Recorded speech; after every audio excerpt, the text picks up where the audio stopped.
The next guy coming on the stage, he's like the godfather of the goddamn Cinecave. He's the reason that all this shit happens all the time. You guys, you know him, you love him. Give it up for George Chen.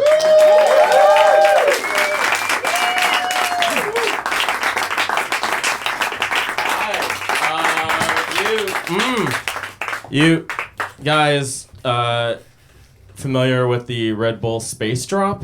Yes. Yeah. Great. Some recognition. You don't look like you know what I'm talking about. What happened is the energy drink company, Red Bull, hired an Austrian daredevil named Felix Baumgartner, equipped him with a special pressurized suit, sent him up into the stratosphere, and he free fell to Earth. Broke the speed of sound. First individual to break the speed of sound. Survived. Great moment for Red Bull. Science and adventuring technology. But around the same time that happened, I found out about another explorer that did not fare so well. Back in 1967, the height of the Cold War, the US and Soviet Union battling for dominance of the ether. There was a Russian cosmonaut scientist named Vladimir Kamarov. And he was a great patriot, great scientist, and cosmonaut. They told him to go up in this ship, experimental ship called the Soyuz 1. And they were going to send him in this ship, even though he knew there was something up with this ship. They said, you're going to go up there, or we're going to send your good friend, Yuri Gagarin, instead. Cosmonaut Yuri Gagarin. His best friend. He's like, I don't want to do this, but he's going to take this man. He's a man of science, man of country, man of friendship. And he took a bullet for Yuri Gagarin. Took a bullet from Mother Russia. He went up in the Soyuz 1. And we know about this now because there is an audio recording of Vladimir Kamarov burning alive inside the Soyuz 1. Had a faulty heat shield, just heated up on re-entry into the atmosphere. And you don't need to understand Russian to comprehend the screams of agony and terror and frustration at the hubris and incompetence of a government that betrayed him.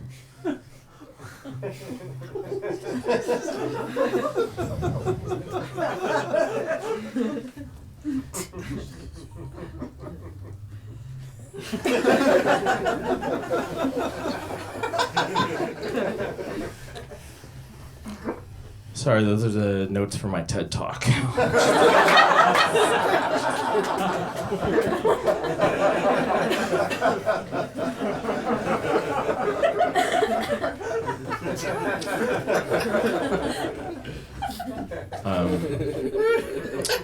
Okay, so here's what's funny about that.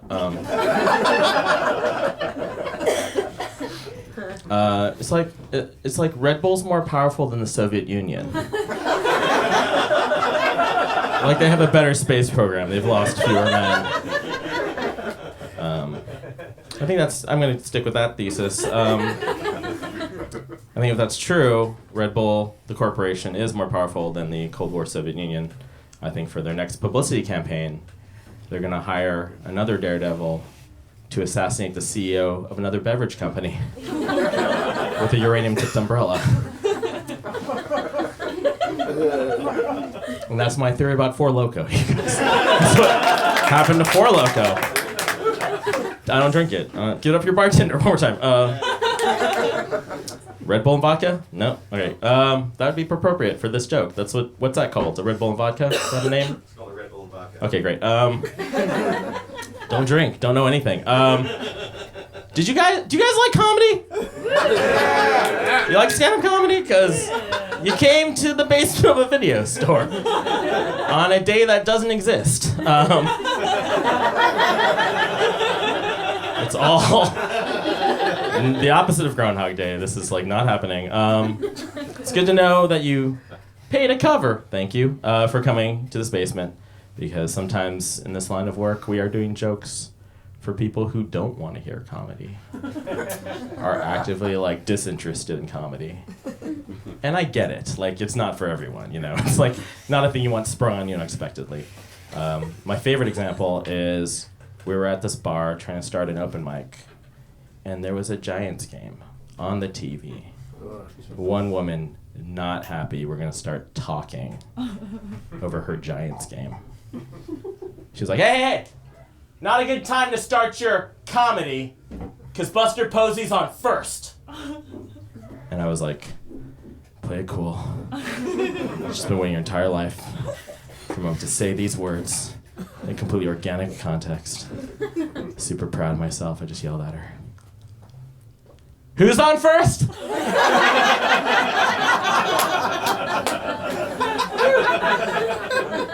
And she was like, Buster Posey! I'm like, I guess that's the end of that joke. That the 2016 remix. Hit it, DJ! No one. Okay, great. You guys, I was at the Ferry Building. Yeah. Oh, already. Great. The setting just did it. Having lunch with this friend of mine, and seen in a very long time. Old friend of mine. This friend's my same age. Like I said, old friend. He went to Harvard. I did not go to Harvard. He is married with 2 children. I'm here with you. He started his tech company back in the day, and then his company got bought by AOL, and they made him one of the youngest vice presidents of AOL. So he is paying for lunch. He's like, hey, how's stand-up comedy going?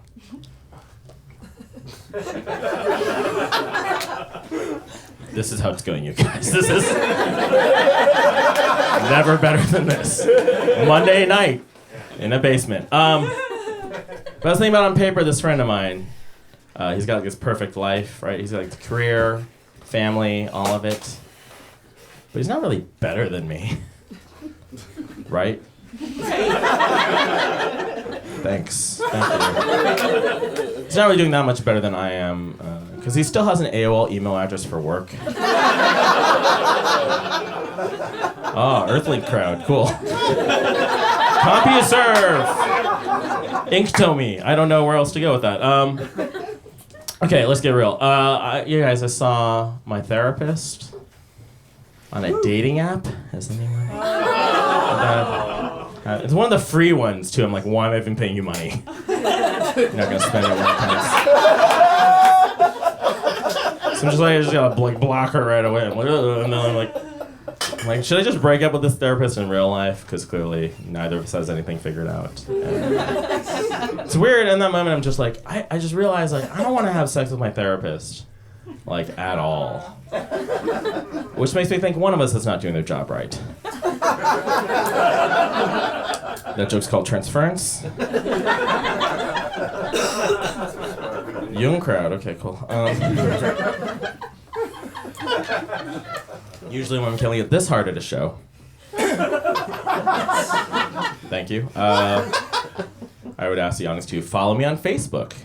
Because that's what us comedians do. We're just social media whores. We just want to gobble up those likes like hungry, hungry hippos. Just grab them up. Build up that clout score. Here's the thing. Maxed out, you guys. I'm at my friend limit on Facebook. Give it for me and my 5,000 friends. Yeah, we found the ceiling. It's 5,000. Can't have any more. So clearly that's why every show I do has 5,000 people there. So I was in LA doing a show, and this comic came up to me, didn't really know her. She was like, hey, I heard you run this show in the basement of a video store in San Francisco. Maybe I can add you on Facebook so I can hit you up for a show when I come up there. And I was like, you can't. Can't do it. Maxed out. 5,000 friends. There's no more room in hell, and hell is other people. I am friends with like 6 dead people on Facebook, though. They're not really updating anymore. What I could do is defriend one of my dead friends so I can add you. So you can hit me up for a show next time you come to San Francisco. Is that what I should do?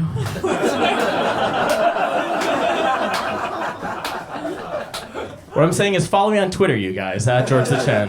That's my Twitter handle. Don't wear it out. No one has. Cool.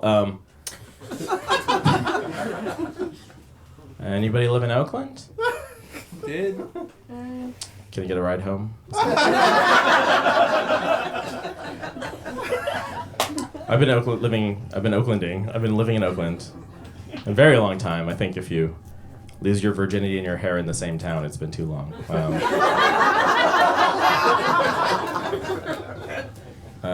I live next door to a hippie, because that's what you're assigned. When you sign your lease in Oakland, you just get a hippie. It's like a house elf. My hippie, older lady, not a silver fox, unfortunately. Silver ferret, I think. Like, this is the kind of hippie that she is. She's the kind of hippie that's been, like, taking care of all the feral cats on my block. Like, when I moved in, there was, like, 10 feral cats. She's, like, the queen of the feral cats. There's only 3 cats now, though, you guys. Like, 3 cats with, like, 5 eyeballs between them. I'm like, what is happening to these cats? Why do these cats keep dying? I think I figured it out. She said that she's also leaving out food for the possums and the skunks and the raccoons that hang out by our dumpster. I was like, oh, those disease vector animals? You're leaving snacks for them? That's a good plan. Guys, I realized it just takes... I'm a liberal person. I'm a Bernie bro. But I just realized it just takes one anthropomorphizing hippie lady to turn me into an Ayn Rand Republican. Those raccoons are abusing the system. They have thumbs. They can forage, pull themselves up by their own bootstraps, because how cute would that be, you guys? Little rocket raccoons running around? Adorable. Speaking of Oakland, I got this friend of mine who is getting evicted. Not a joke, I guess. Just a thing that's happening to people everywhere. He's getting evicted. It's an owner move-in. So he's getting kicked out. A bunch of tenants are getting kicked out. And when you hear owner move-in, like, what is the best case scenario for that? Is like maybe it's like a little old lady who she's just like ran out of other options and she's moving back into the family home. But I don't think that's what happened, because we live in an age where you can look people up on Facebook. So we looked up his landlord on Facebook, and this is an exact quote from a post she put on her wall. This is a woman evicting my friend out of Oakland. I'm in love with how I just spent the last week. I just got back from teaching sexuality, pole, and lap dance at a retreat in Maui.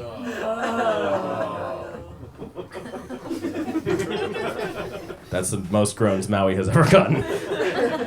I cannot imagine a better way to spend each day than to practice yoga, dance, talk about sexuality, be fed amazing fresh and nourishing food, connect with our special community, and soak in the awe-inspiring nature of Hawaii. So 7 mutual friends with this person. Also, how do you afford a house in Oakland teaching lap dance? I don't know how that would work. All on an impeccably maintained retired tantric retreat center. You can retire from being tantric. That is, like, Sting is now Gordon Sumner again. And he comes real fast. That's what happens.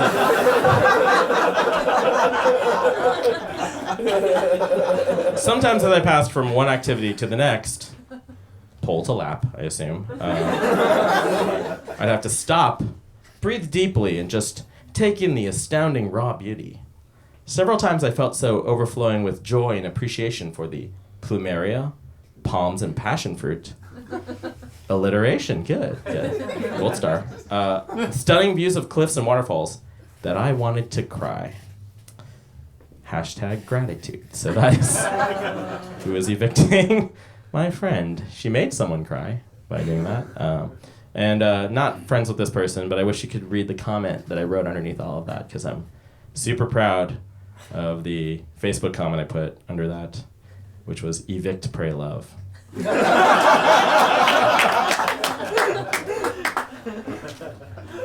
guys, it's my 5th year of doing stand-up comedy. Thank you. 2nd year writing jokes.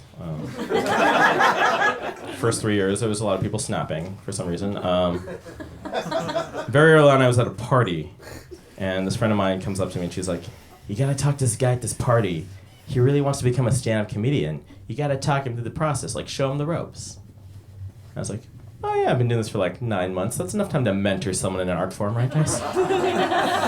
Totally haven't mastered. So I talked to this guy at this party. He's real weird. I'm like, "Great, you got that part down." I'm like, "Look, there's no secret to stand-up comedy. You just have to do what all your favorite comedians did. You just have to go to an open mic. Just got to do the open mic. There's no shortcuts. Honestly, it's a pretty terrible time. You're going to meet a lot of gross people and hear a lot of awful things, but you just have to do the open mic. There's no way around it." And he says, "Look, I'm not ready to do an open mic, but do you want to hear a joke?" And I was like, "Sure." And he says, "The WNBA." And that was my response to you guys, just like silence. Just like, I think appropriate response to that joke. Because it's a party, though. I can't let it be that silent at a party, right? He's like being vulnerable with me. I can't leave him hanging. He's shared his creativity with me. His like word origami he built. So I have to say something. It's a social contract. So I just say, "Oh, I don't really follow sports." And he says, "Oh, you don't have to follow sports to get that joke." And I say, "Yeah, you just have to hate women." Actually, I think you're ready for open mics. Stand-up comedy may be your game. Have you heard this old chestnut? 90% of success, just showing up. Other 10% hating women. Too real. Got it. Anyone here done catering before? Yeah. Yeah. The most excited for that. Well, then maybe you'll know what I'm talking about. I have a job now, but when I did not have a job, I did catering for the first time a couple years ago. It's my first time doing this, so it's just like, "You're gonna meet us in West Oakland, and a van's gonna pick you up." I'm like, that sounds like a legit way to make money. That sounds good.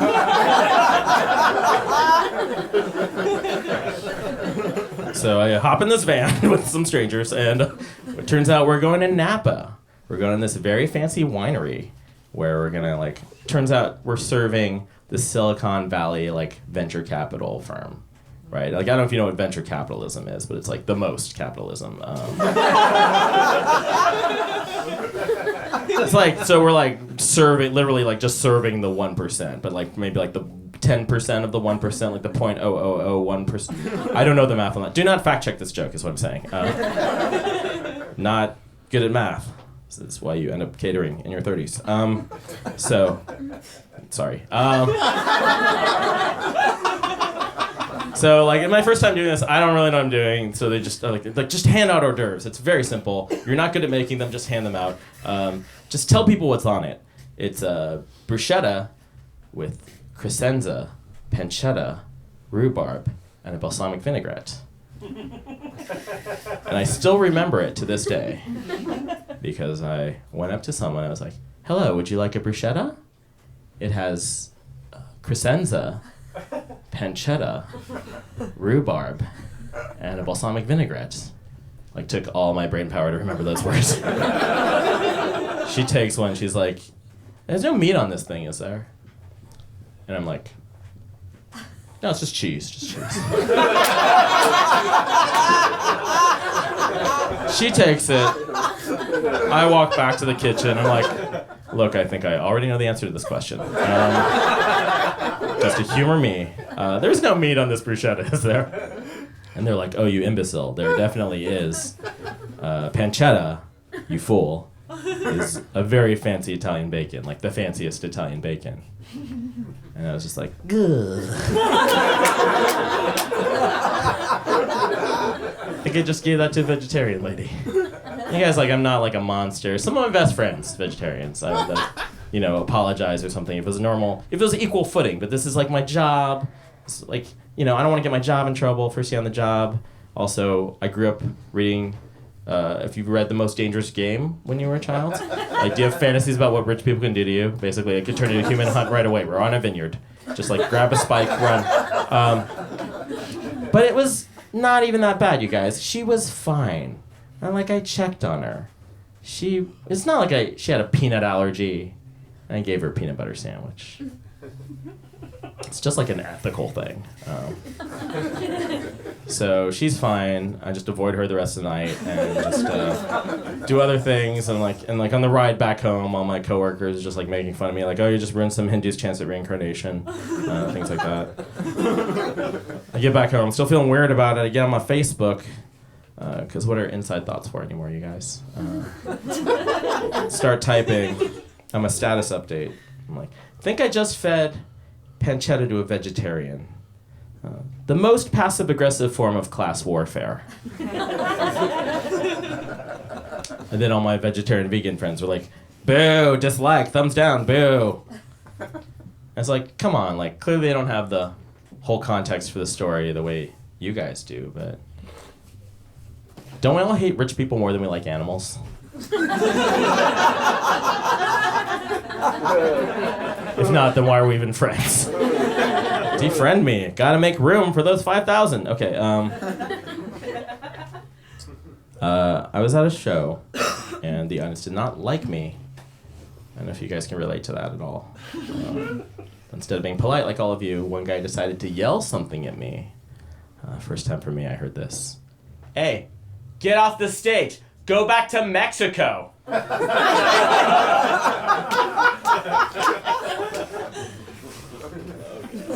I was like, I would love to. Oaxaca is lovely. We summer there.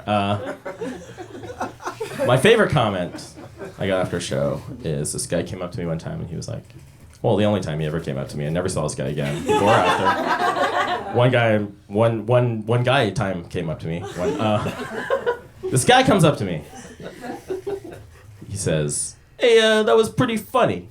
But you should have made more fun of the fact that you're Asian. I was like, what do you mean? He said, oh, it's just funny that you're Asian. I was like, I should definitely go to Asia then. You appreciate that very much. Busted gut getting off that plane. I'm like, okay, well, this joke is going to write itself. What, pray tell, is so hilarious to you about being Asian? And he says, oh, you know how like Asian people have no sense of direction? There's like getting in the way of things and getting underfoot and hanging out in doorways.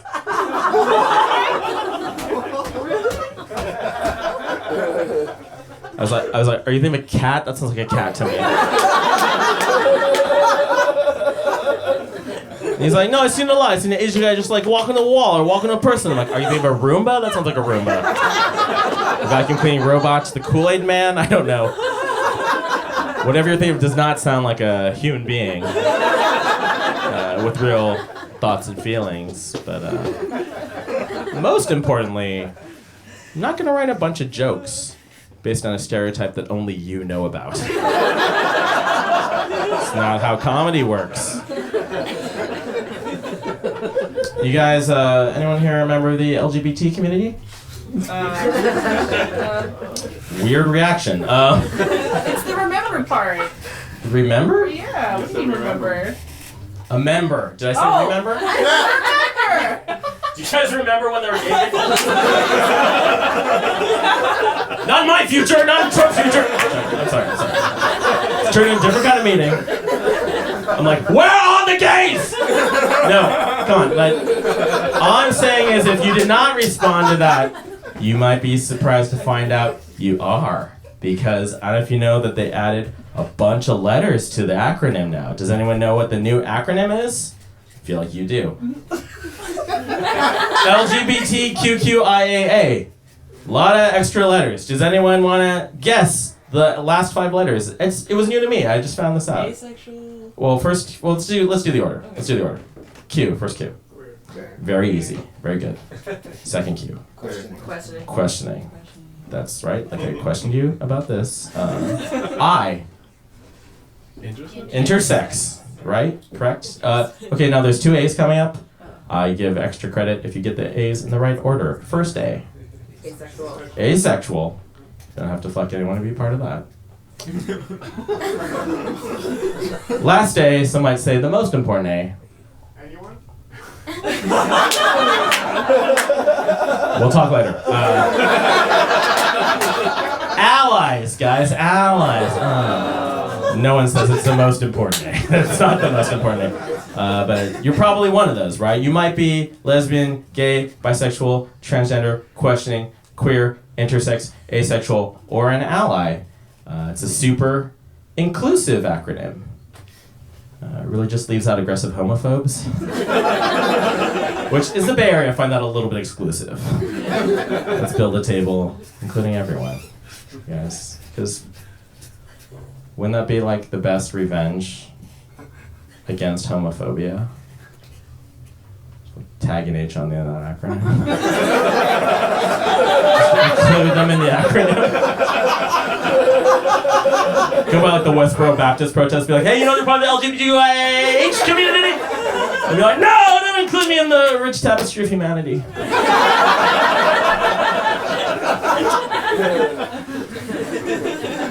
Okay, I'm gonna wrap things up. There's not a lot of show business in the Bay Area. This is it. It's a basement. So I'm leaving. Got t-shirts for sale. California Bart. Why am I plugging my merch? Okay, that's what I was always bad at this part. Plugging merch and selling it. Okay. Not a lot of show business, so I was very flattered and surprised when I had a friend who's like written a feature-length film script.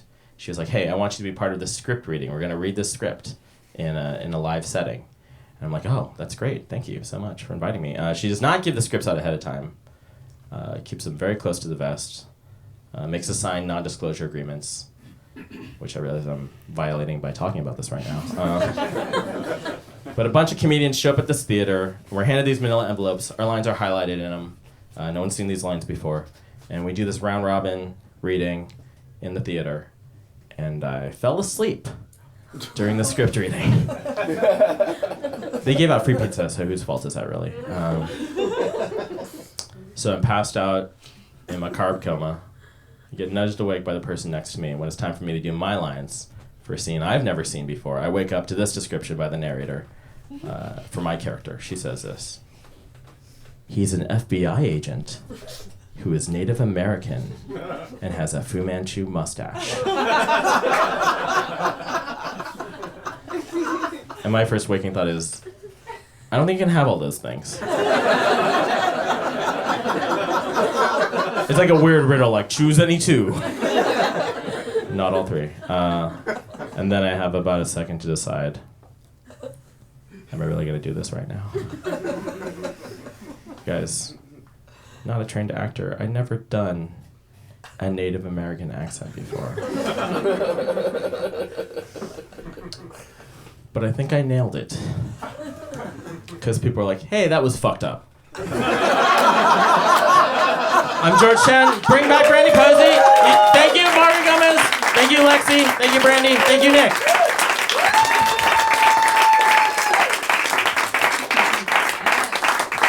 George Chen, you guys!